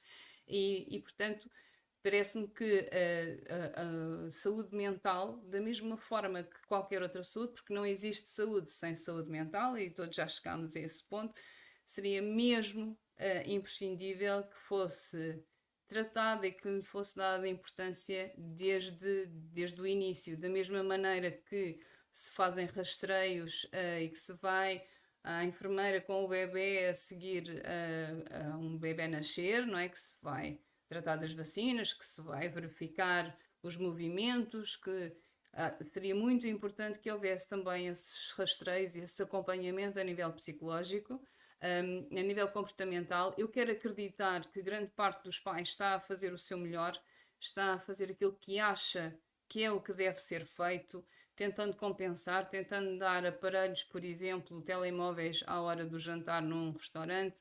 Eu não acredito que todos os pais que fazem isso queiram ser penalizadores e sequer que tenham noção daquilo que estão a fazer. Eu quero acreditar que haja aí muita desinformação e que seja muito importante haverem alertas, e nós só conseguimos alertar quando alguém também nos permite dar informação, não é? Se um pai ou uma mãe for com uma criança fazer um rastreio comportamental, tentar perceber se emocionalmente a criança está bem, e nós conseguirmos perceber que existem alguns comportamentos dos pais que não estão a ser benéficos para a criança, nós conseguimos alertar, não é? Quando assim não é, eu acredito mesmo que grande parte dos pais fazem aquilo que vêm fazer, são modas, são comportamentos geracionais, e só quando efetivamente atingem proporções desmesuradas, como o que está a acontecer, é que efetivamente há uma alteração de comportamento. Só queria mesmo, para terminar, deixar este ponto, que é haver também, poderem haver estes rastreios emocionais e comportamentais, da mesma forma que existem todos os outros, não é? A nível do centro de saúde, por exemplo, porque se calhar alguns poderiam corrigir. Estou-me a lembrar, por exemplo, de um enurese noturno, que é fazer o tal xixi na cama das crianças, que grande parte das vezes, não todas, mas grande parte das vezes tem uma origem comportamental e que é corrigida de uma outra forma e que vai levar a assaduras, que vai levar a fissuras, que vai levar a outros problemas, e que se percebessem determinados comportamentos parentais, seriam evitados. Este é só um exemplo entre muitos, muitos outros. Soeira. Silvia, eu peço desculpa, só relativamente mesmo ao último assunto que tu referiste, e até com esse exemplo, essa situação, como muitas outras, também poderá ser comatada com uma situação que eu, graças a Deus, vivo, porque é uma das vantagens e que há pouco falei sobre ela, que é a multi- e interdisciplinaridade, que eu não consegui dizer, a multi- e interdisciplinaridade, que existe. Pronto, claramente que não estamos sempre a falar ao nível do Sistema Nacional de Saúde, isso dependeria dos centros de saúde, porque cada um funciona de sua forma, mas estou a falar em prática privada e, por exemplo, em questões de enurese, quando passam pela pediatra, são imediatamente encaminhados para mim, para psicologia, o que eu acho excelente e acho que se deveria fazer mais vezes, tal e qual quando eu necessito encaminho, da mesma forma que ainda hoje recebi encaminhamentos da pedopsiquiatra, eu encaminho para a psiquiatra, e isto é um vai e vem e damos continuidade ao trabalho, e eu acho que isto também é essencial, ter a humildade de permitir de que não somos só nós, mas há muita gente a trabalhar para a saúde mental. E eu acho que isto é mesmo muito importante, que haja essa humildade e que não haja aquela coisa de elite, que só a medicina é que, porque não é isso que acontece. Pronto, eu peço desculpa, mas eu tinha que dizer isto, porque eu tenho, graças a Deus, tenho um excelente exemplo e eu acho que era assim que deveria ser. Realmente é importante, né, doutora Andréa, esse ponto que a senhora trouxe de ter esse trabalho, que é um trabalho, vou usar o termo da Rosana, holístico, né, que envolve todas as áreas, todos os profissionais, mas faltou o doutor Paulo aí, que ele ainda não se manifestou sobre o tema. Ele está ali quietinho, escondidinho, ele acha que nós não vamos querer ouvi-lo, mas pode falar, doutor Paulo. Não, eu só estava aqui com receio porque, entretanto, a minha internet foi abaixo, eu deixei de ouvir a doutora Rosana e eu não quero me repetir muito, mas não, eu costumo dizer durante as consultas e relativamente ao autoconhecimento, que a única pessoa que eu vou viver até ao final da minha vida é comigo mesmo. Portanto, a relação que eu devo ter comigo tem que ser a melhor que eu puder conseguir. E se eu trabalhar essa relação comigo da melhor forma, eu vou ser uma pessoa que vai gostar de mim próprio. Ok? Portanto, se eu gosto de mim, se eu trabalho para mim, mais facilmente eu vou conseguir trabalhar para os outros e com os outros. Portanto, eu penso que este autoconhecimento, tudo isto, também, vamos lá ver uma coisa, as pessoas também têm que estar despertas a que possa existir este autoconhecimento, a que possa ter a capacidade, como disse a doutora Silvia, de olhar para si próprio. Muitas das vezes nós temos essa capacidade, mas aquilo que nós vemos é sempre as coisas más. E quando nós tocamos nas coisas más, custa a mexer, não é? Quando vêm às consultas, nós não vamos trabalhar as coisas boas. Estão boas, não é? Nós vamos reforçar positivamente aquilo que já foi feito. Mas, basicamente, nas consultas, nós trabalhamos as coisas más, o lixo que as pessoas trazem para nós, não é? Desculpem a expressão, mas é mesmo isto. Aquilo que elas trazem para nós podermos separar, não é? Aquilo que está feito e poder dizer assim, não, isto realmente vamos deitar fora, isto nós podemos aproveitar, isto nós temos que apostar. Não é? E quando nós trabalhamos nestas coisas mais sensíveis, nós tentamos desviar a nossa atenção. E como disse a doutora Silvia também bem, nós desviamos a atenção para quem? Para os outros. É muito mais fácil eu desviar a atenção para os outros do que focar-me em mim mesmo. Não é?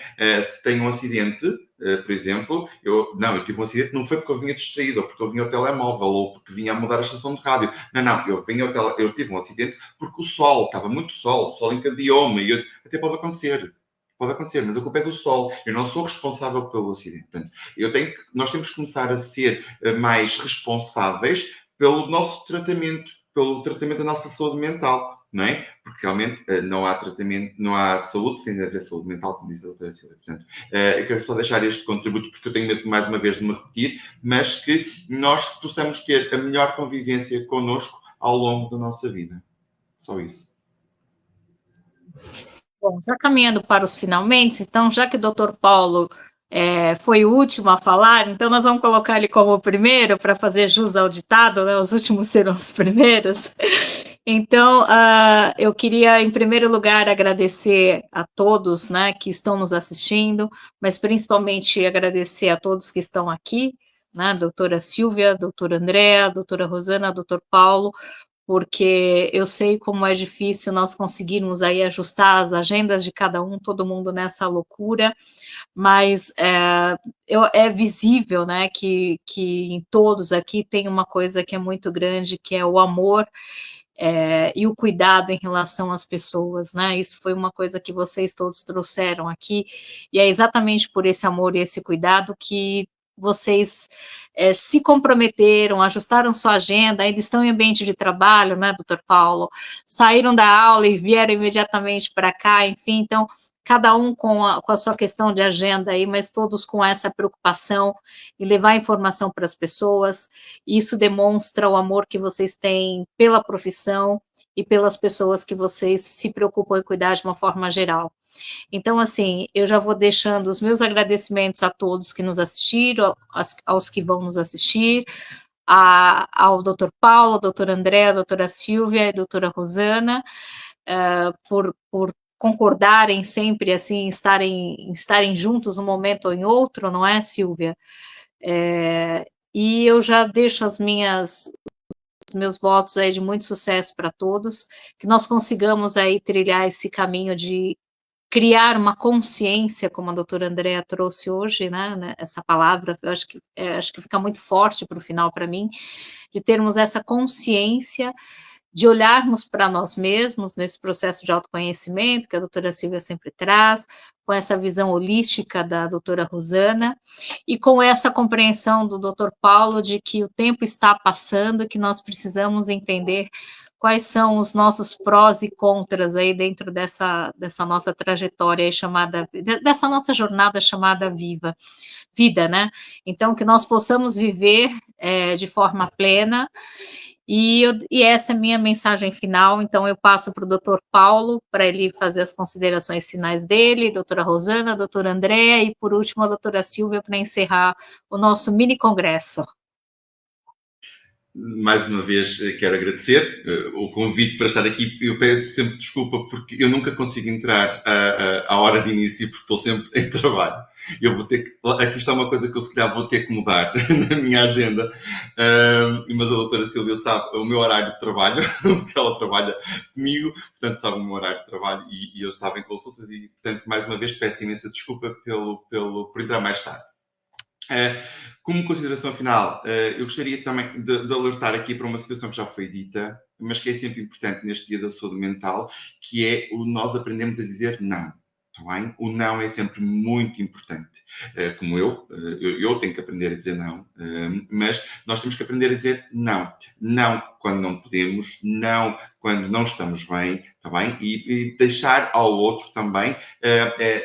Nós temos que aprender a mostrar as nossas emoções, os nossos sentimentos. Também nós não temos que guardar isso só para nós. Se eu gosto de uma pessoa, tenho que dizer que gosto dela. Se eu não gosto, não vou dizer propriamente que não gosto dela, mas se eu também não estou bem, tenho outras formas de o dizer. Se houver alguma coisa que naquela pessoa não me cai bem ou não consigo interpretar bem, eu posso pedir esclarecimentos para tentar perceber. Não é? Se eu estou triste, eu tenho que dizer que estou triste. Portanto, eu tenho que aprender a mostrar as minhas emoções, os meus sentimentos. Eu tenho que aprender a ser e perceber que estas emoções e estes sentimentos fazem de mim um ser humano. Ok? Não temos que camuflar, não tenho que guardar para mim, eu tenho que exteriorizar. E o não tem que começar por aí. Também tem que começar a dizer não às horas extraordinárias no trabalho, não aos fretes de sexta-feira à noite, não a determinadas coisas. Eu tenho que começar a dizer esse não.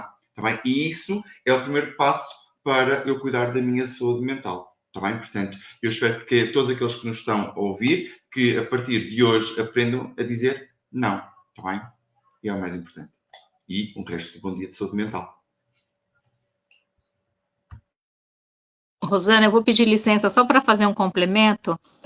Meu sobrinho, ele é dessa nova geração, ele está com 21 anos, e o doutor Paulo falando de não, e eu fiquei muito surpresa, assim, na capacidade que meu sobrinho tem de ser muito gentil e ao mesmo tempo falar não.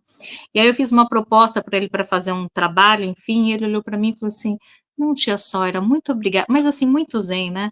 Não, tia Sóira, muito obrigada, eu estou de boa. Aí eu falei, ok, então assim, você trouxe essa frase e eu lembrei muito dele, né? Eu estou de boa, ou seja, ele está feliz com as coisas dele, ele não quer somar mais nenhuma obrigação.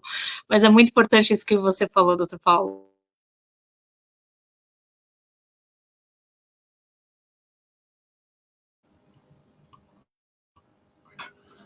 Bem, boa noite para vocês, então. Muito obrigada por terem me convidado, obrigada por estar em companhia de vocês. E eu gostei muito dessa última fala do Dr. Paulo e o que a Sória complementou, do sobrinho dela dizer não. É importante, sim, a gente dizer não para a nossa saúde mental, para pessoas tóxicas. Como é bom se afastar de pessoas tóxicas. E quando não dá para se afastar? Porque às vezes eu trabalho com alguém que é muito tóxico e eu tenho que ver essa pessoa todo dia, sabe? Faz aquele exercício. Entra por aqui, sai por aqui, não deixa ficar aqui. Faz isso. Eu quero terminar com uma frase do Carlos Castaneda, antiga, que ele fala mais ou menos assim: quando você tem um caminho, vários caminhos a escolher, olhe todos, preste atenção e escolha aquele que tem coração, ou seja, aquele que te faz bem, aquele que te traz algo de melhor para você. É isso. Muito obrigada.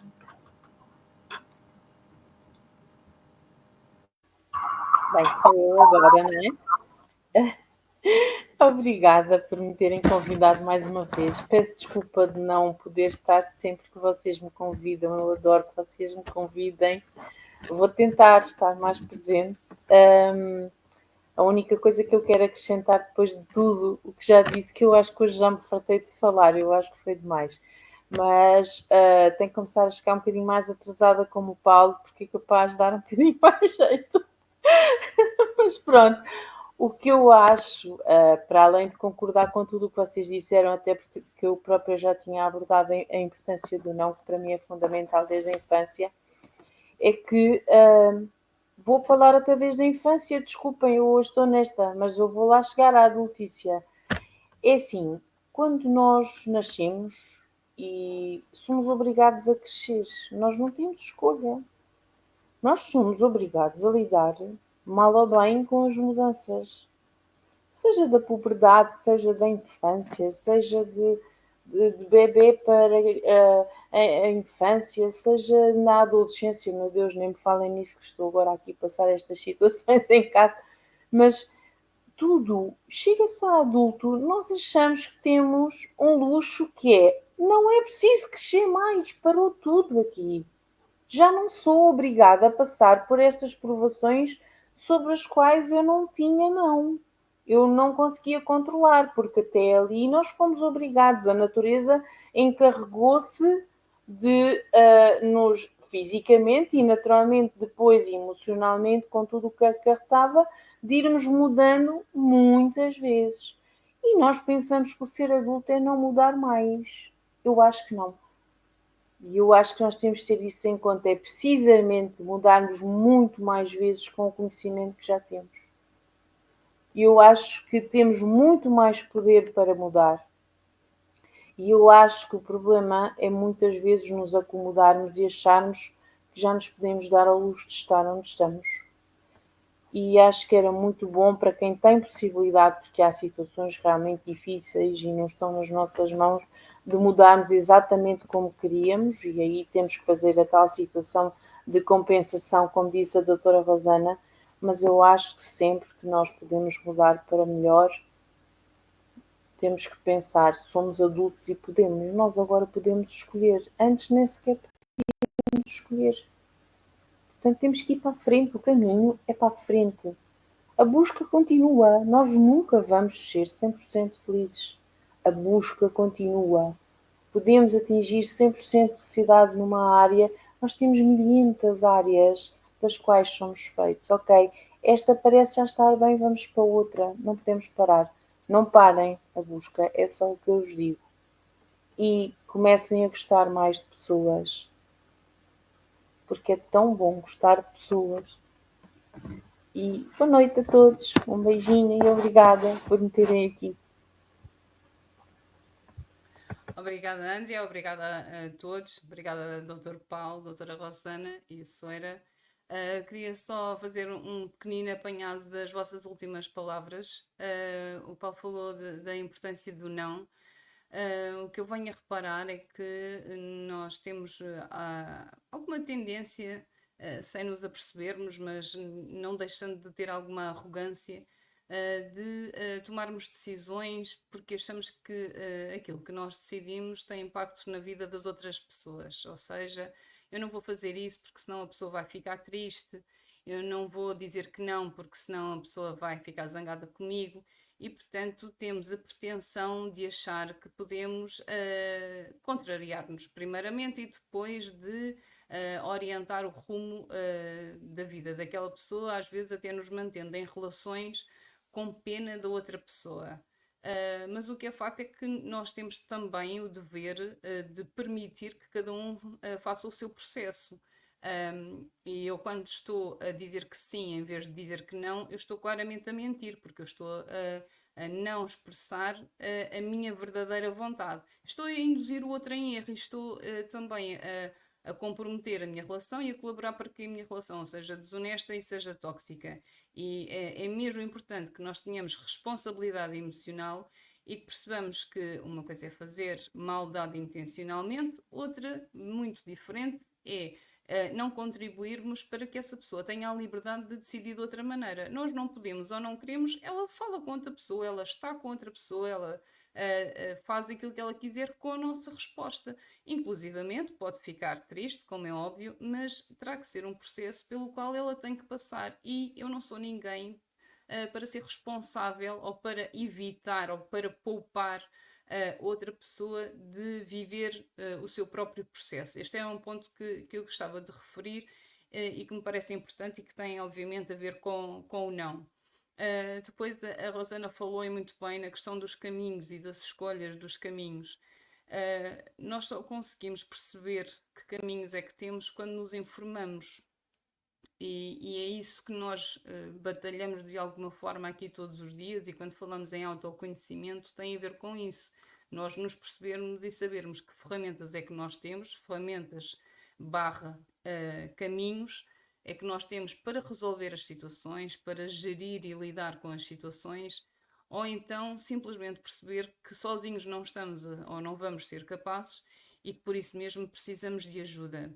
E é isso que me leva ao último ponto que tem a ver, puxando um bocadinho a brasa à nossa sardinha, que é isso que nós estamos aqui a fazer, a falar de saúde mental.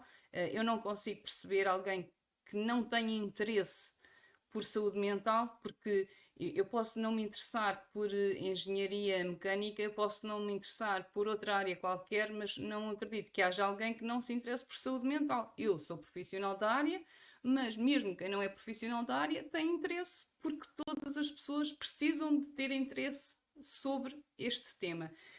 E só a partir daí é que eu vou conseguir tomar decisões informadas na minha vida. Só aí é que eu vou conseguir escolher, para já identificar os caminhos, não é, Rosana? E depois, a partir daí, perceber quais é que são os de amor, quais é que são os favoráveis, quais é que são os que me dão, por exemplo, satisfação imediata, mas que me vão prejudicar no futuro, e aqueles que, apesar de serem difíceis de momento, mas são imprescindíveis para eu fazer uma construção de caminho que me leva realmente ao ponto que eu quero. Mas eu só consigo tomar estas decisões quando eu me conheço e sei qual é o meu propósito.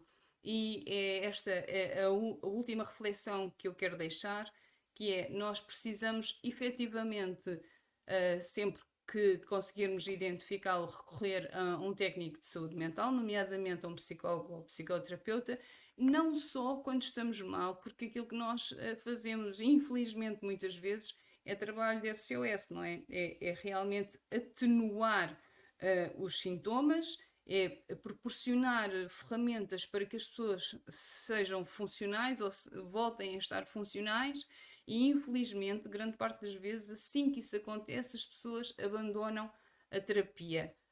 E seria mesmo muito importante que recorressem à psicoterapia, sobretudo para se conhecerem, para se trabalharem, não só quando estão mal, mas sim num contexto de equilíbrio, em que aí sim me parece que vão ter muito mais proveito, porque vão potenciar aquilo que já têm dentro de si e vão poder então olhar para os caminhos que têm e tomarem decisões, algumas delas até que vão modificar muitas suas vidas, não é? Os processos de autorreflexão muitas vezes levam-nos a perceber que há muitas coisas, não só duas decisões, Andrea, que temos que tomar, mas muitas coisas que temos que modificar. E algumas não são assim tão complicadas, é mesmo importante nós conseguirmos pô-las em prática.